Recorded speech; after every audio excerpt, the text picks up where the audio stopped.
Hey folks, welcome to the show. Uh, it's time to look at the playoff race, at least for this channel. I know other channels have already covered it and the media's been doing it since the preseason.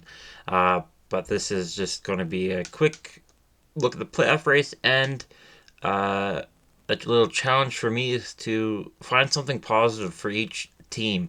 Um, I have some numbers in front of me and you, as always.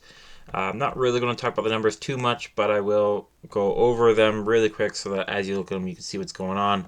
There's a color code there at the bottom. On the left side of the color code is where their ranking is, or if it's the odds, what percentage their playoff odds are, if that makes sense. If not, don't worry about it too much. The numbers aren't going to be discussed too much. And now we're getting an ad from McAfee, and they're not even paying me to do it. It's just, one of those terrible things they leave over when your antivirus thing expires and they give you all these pop-ups, and it's like the only pop-ups I'm worrying about are from you, not from anybody else. I don't go to those weird sites unless I'm trying to stream a game illegally, but which isn't always. I try not to. But anyway, so the numbers I got. The teams are ranked according to their points percentage, which is the first number. Then it's their goals for per game, goals against per game, their Fenwick for percentage, their record in the last 10, and then their odds to make the playoffs via Money Puck, and their odds to make the playoff via Hockey Reference. I have a bit of a pet peeve when Hockey Reference or Money Puck gives a team a 100% chance of making the playoffs when they haven't clinched, or a 0% chance when they haven't been eliminated yet. But they do that quite a bit. Only one team has clinched the playoffs yet, and that's the Rangers. And only one team in the East has been eliminated, and that's the Columbus Blue Jackets. But I will find something positive to say about them as well, and let's get right into it. Starting from the top is the Rangers. I've already said something positive about them, is that they're the first team to clinch. They're doing excellent under Peter Laviolette. They will always be not discredited, but questioned because they don't control the game super well. But at the end of the day, they score a lot, they don't allow a lot, and they win more than everybody else. They are a powerhouse in terms of superstardom, and I think the most important part about them coming into the playoffs might be their goaltending. They have one of the most playoff-ready duos in the league. I'm not going to call them the best duo in the league, but in terms of playoffs, it's a pretty great duo because Shesterkin is already a proven talent both in the regular season and more importantly the postseason, and so is Jonathan Quick, who has aged obviously, but he's shown lots of brilliance for his hometown team this year in the regular season, and he has a habit of being amazing in the postseason, regardless of how good or bad his regular season was. So the Rangers, I would expect to not go down easily. I can talk about rounds and predictions later on in a different video, but I just want to talk about how the teams are looking, how they're looking going into the playoffs, and then something positive. And the Rangers look really, really good. They're 8-2 in the last 10, and Shesterkin could take over if Panarin doesn't, or Fox doesn't, or there's lots of guys who can take over. Next is the Bruins, who are going to be quite reliant on the goaltending as they always have. It'll be interesting to see if they decide to do a mix or lean on one guy. If they lean on one guy, maybe Jeremy Swayman, who's arguably been their best player outside of David Pastrnak. He's had an excellent season, as well as Ullmark. No disrespect to Ullmark. Boston has once again been one of the league's best teams in terms of points percentage, and are doing well recently with a 6-3-1 record in their last 10. One specific positive thing I had to say is that Ullmark is still on the team, even though he might not get a chance in the playoffs. We'll see what they do. I think that's a positive thing. I think the Bruins' strength is their goaltending, and you don't want to take away that strength right before the playoffs. Even if you don't think Ullmark's going to get a lot of starts in the playoffs, it's still a strength. You run with it. If you want to move Ullmark or Swayman, do it in the offseason. Unless they were going to get like Ante Kopitar in return from the Kings, but I don't think that was the case. That's just speculation. Next is the Panthers, who normally look extremely well, but have actually faltered in their last 10. They're only 4-5-1, and has caused some panic among Florida Panthers fans. But focusing on the positive here is that they are pretty much a guaranteed to remain in a top three playoff spot in their division, and they are the best at not allowing goals. They do quite well when it comes to scoring goals. Um, you can talk about Reinhardt all you want. He's absolutely a positive, but I think that league leading goals against per game at 2.43 is the biggest positive here for the Panthers as they go to the playoffs. Of all the Stanley Cup losers we've had recently, I don't think we've had one that looks ready to compete the immediate next season like Florida. Like Dallas, it's taken them a bit. It's taken them a few years, but and Tampa's still reeling and that kind of stuff. Montreal obviously went through a rebuild. That's a bit of a different situation, but all that kind of stuff, right? Florida is right there. They seem to be so ready. They got so many things going good for them.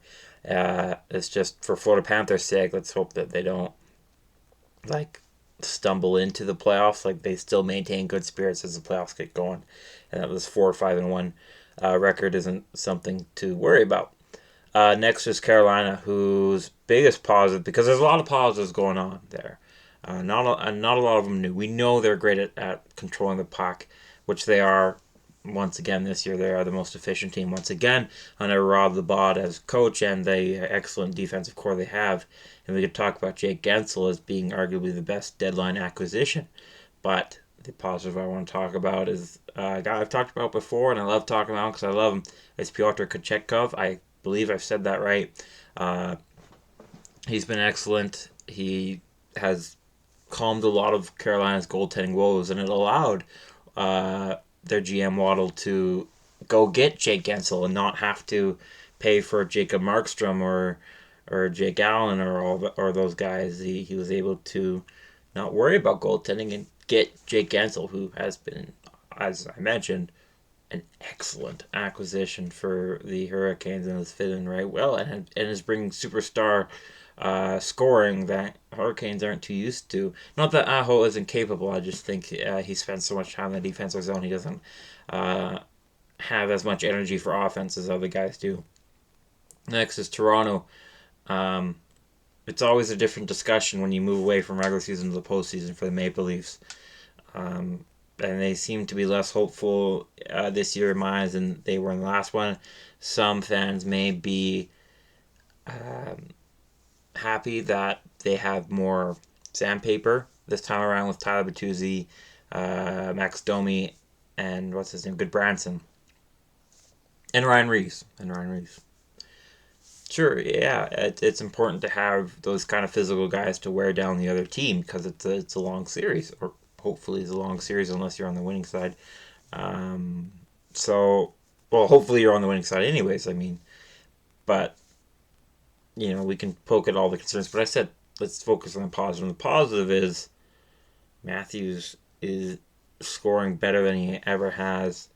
At that incredible rate. He could still hit 70. He's one off from 60, and there's just over 10 games left.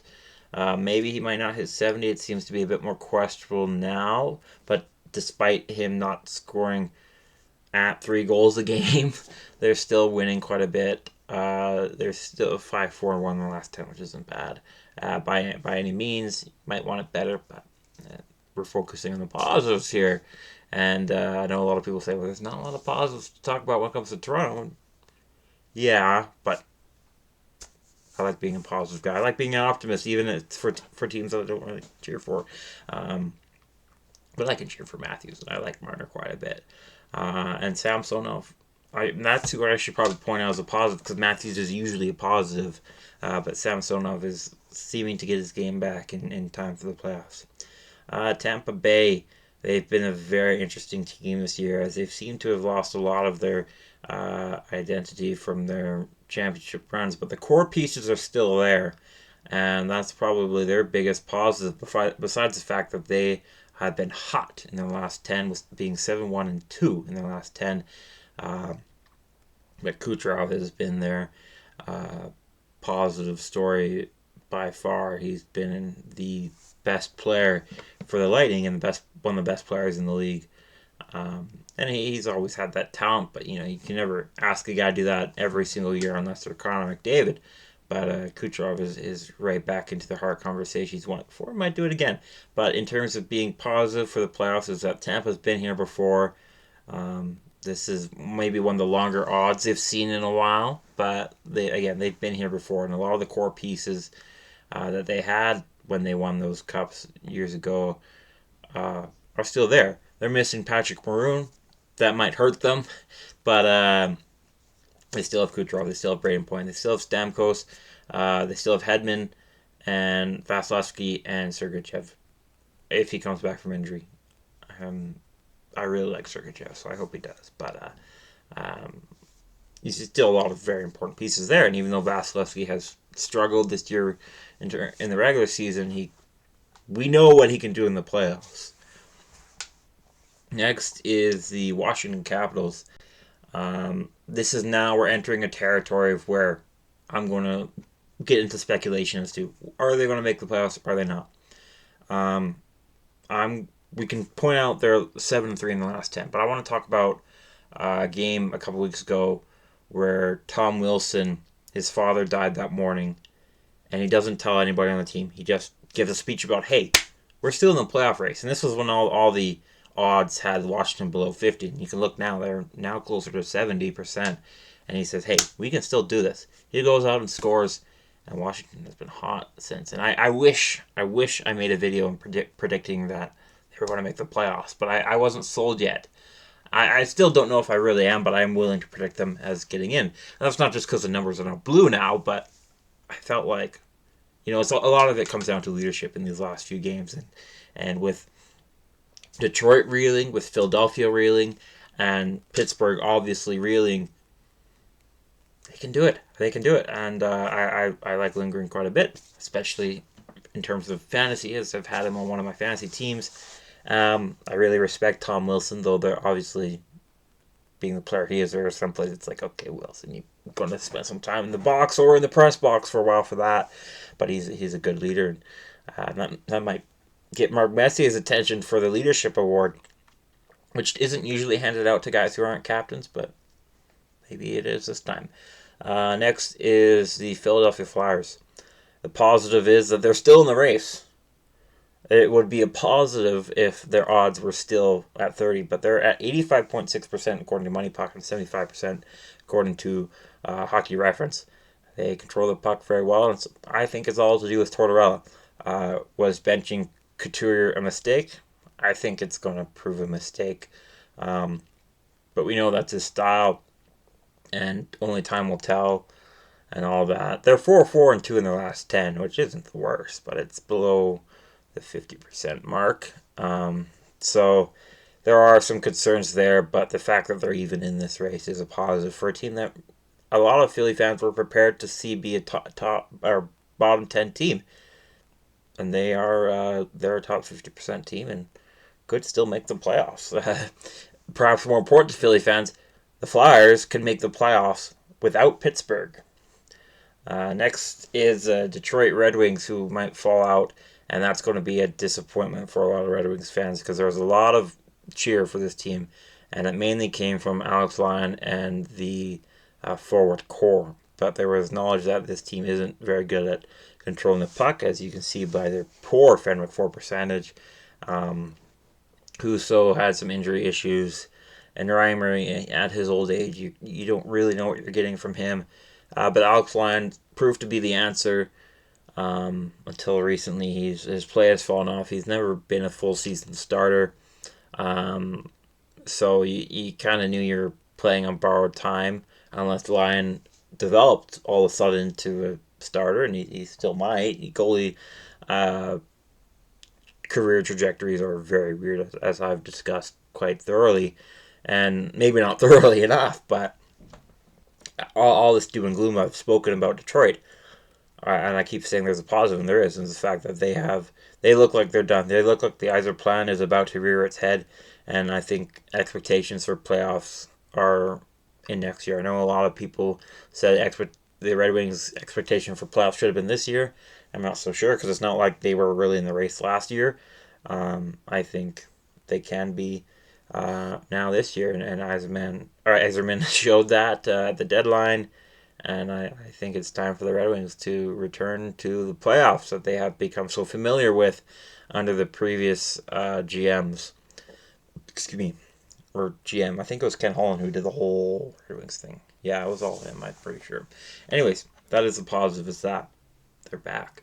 They are going to be back in the playoffs. Maybe not this year.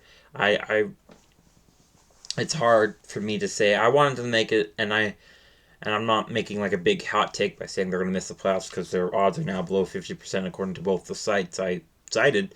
But I just feel like the 3-6-1 record in the last 10 is quite the downer, and a lot of Red Wings fans who watched the game and look at the numbers could see that the Red Wings weren't like the other playoff teams. They were outscoring a lot of their issues. But that's okay. You're not.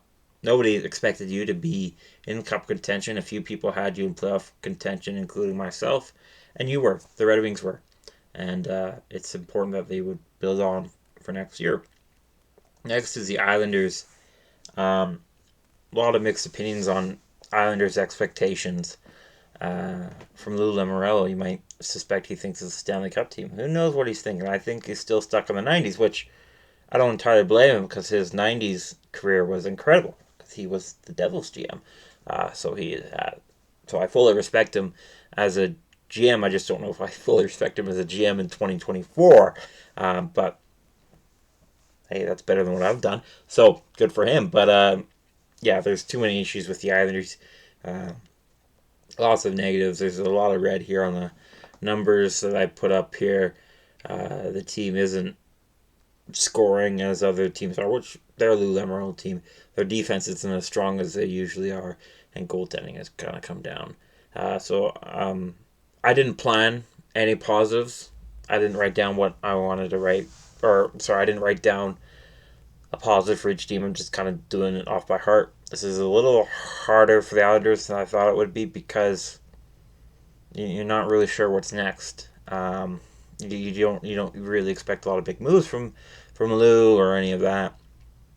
But here's a positive. Sorokin isn't 35. He's still quite young. He's still amazing. And a lot of the core pieces there, like Barzal, is still quite young. Um, this isn't like it's so over for the Islanders. At worst, it's going to be a retool, which I think should happen. And maybe you can see that as a positive for the Islanders fans. It's like, hey, finally, Lou Lamoriello is going to do something because we're going to miss the playoffs. Woohoo! So maybe that's a positive too. If that wasn't positive enough, feel free to tell me in the comments. Either come up with something yourself, or I will come up with something better than that. Next is the New Jersey Devils. There are a lot of disappointments for the Devils in terms of playoff contention, considering what they did last year. But I viewed last year as more of a, let's say, I don't want to call it a gift, like just something that happened accidentally.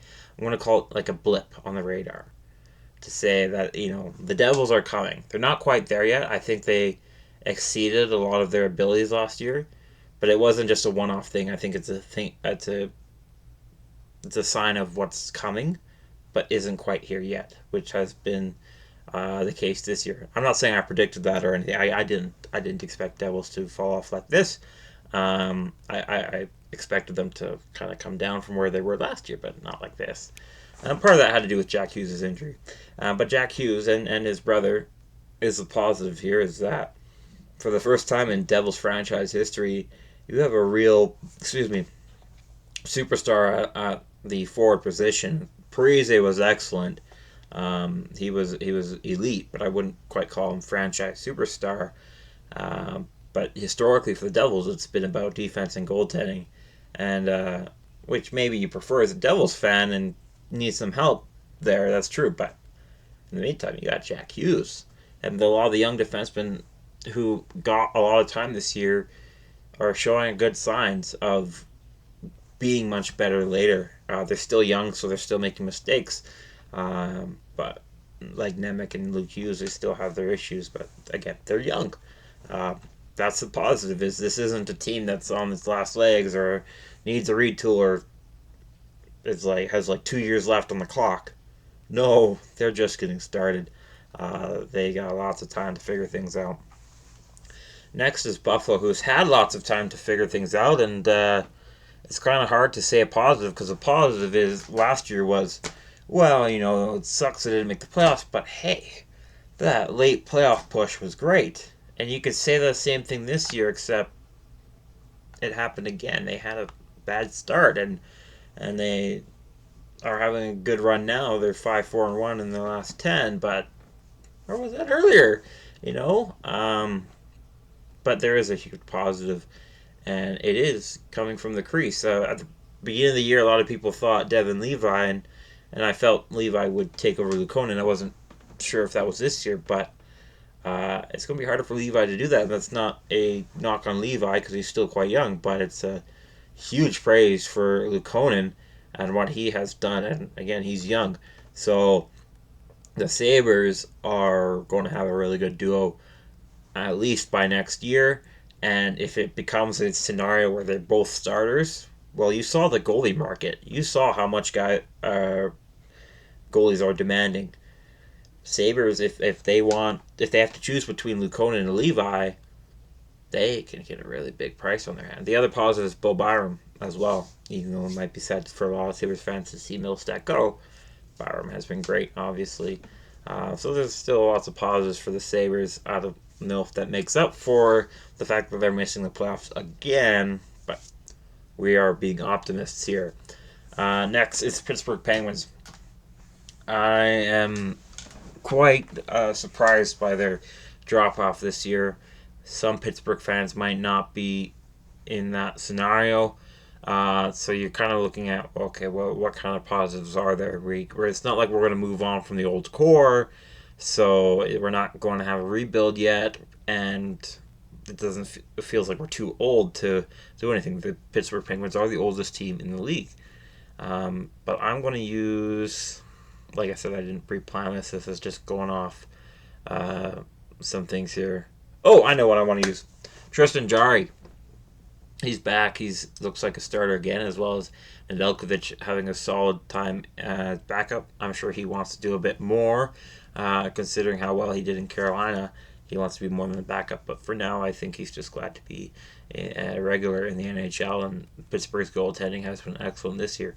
Now, goaltending is weird. It's quite possible Jarry falls to a 905 save percentage next year or something, but at least it's not below 900, and the Jarry proved this year that he can be your starter. You have a reliable starter. Reliable, I'm using that word loosely because he's a goalie. There's very few goalies who are actually reliable game in, game out. But, I mean, Jarry can absolutely be your starter, and Nedeljkovic can absolutely be your backup if he doesn't want to do a bit more than that. So there is a positive for the Penguins is in net, which they haven't had in a while since having Marc-Andre Fleury and Matt Murray torn away from them.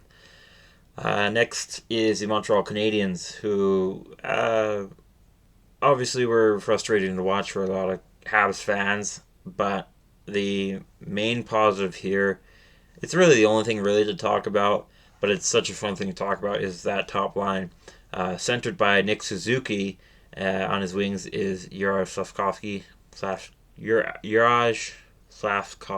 I think I said that right, and Cole Caulfield. I really like the idea of that line.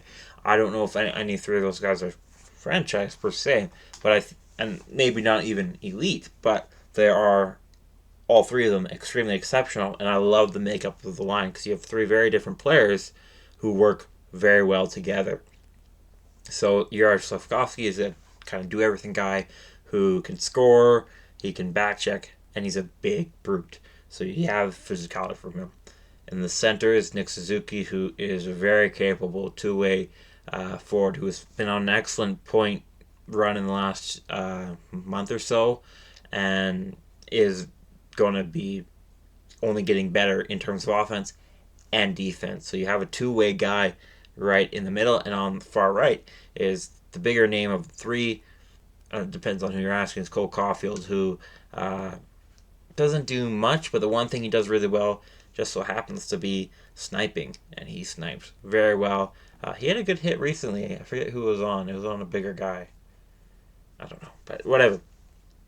I love that makeup of that line. A lot of teams don't have a line that has three very different players working together. I mean, you look at, let's pull McDavid, Nuge, and Hyman, because I watched that line quite a bit. Those three players, yeah, are unique, but none of them are like super different prototypical players. They all are more offensive focused. Nuge has become a bit more defensive focused in the last few years, but still, those three guys are pretty offensively focused, and they worked well together. But I just feel like Suzuki, Caulfield, and Slavkovsky have just totally different players from each other, and yet mesh so well, and they're all young. So that could be a really exciting future for the Canadians. And their goalies are young too, and their defense is super young too. So as long as there's improvement, and it feels like you got the coach of your future. You don't know because NHL coaches' shelf life isn't very long, but I think there's still positives in Montreal. It's not like you guys were expecting to have a playoff run or anytime soon. Next is Ottawa Senators. Now, there's a lot of doom and gloom to discuss, and I've made my jokes, and I'm happy to make more of them about how this was the year for the fourth straight year or something, or the rebuild is over, and yet you're all that kind of stuff. But again, we're being positive today. You hope to get some more positives from the back end in goaltending, but I'm going to focus on their acquisition of Jacob Chychrun, who is playing like a $6-7 million defenseman, but is only asking for just under $5. Well, not asking. I mean, that's where his contract is right now. I'm sure he'd ask for more. But not only is he excellent and is a great fit for the Ottawa Senators, but he likes being in Ottawa. I'm not saying a lot of players don't like being in Ottawa, but it's nice to have somebody who is open about, hey, I like it here, and Chychrun does. Now, he could get traded. Gensel wanted to stay in Pittsburgh. He still got traded. So that's Chychrun wanting to be in Ottawa doesn't stop him from getting traded. Hopefully you get a good return on that. So, okay, we're getting more into the negative territory. Let's just focus on the fact that Chychrun has been great for Ottawa. I really like Jacob Chychrun from his time in Arizona when I followed him there. And I'm glad he's doing really well on the Senators. Lastly is Columbus. Obviously, lots of disappointment for Columbus. Not that anybody had them as playoff contenders, but you wanted to step forward in a lot of ways. You wanted to step forward from their goaltending, their defense, and their forwards and all that. And you didn't really get that, except from the Russian line. I think that's their third line, might be second line, but that line of three young Russians just works. It just works. It's kind of fun to see and watch them. I don't have all their names right off the top of my head. I think Kirill Marchenko is one of them. Yeah, something like that. But that is a big positive there for the Blue Jackets, is that they have a line that works really well together. And I don't know if it'll develop into a line one. Maybe it would. They're still pretty young. I don't think any of them are 25 yet, which is in itself a positive too, but we'll see. Anyways, that's it for the Eastern Conference. I'm going to record the Western Conference right after this goes up. I hope to see you there, and you can be notified by it if you if you subscribe to me and then turn on notifications. But until then, please leave your thoughts in the comments and leave a like down below on the video. I would really appreciate that. I certainly check it all and all that kind of stuff, and it means a lot to me. But till then, thanks again, and I will see you when I see you.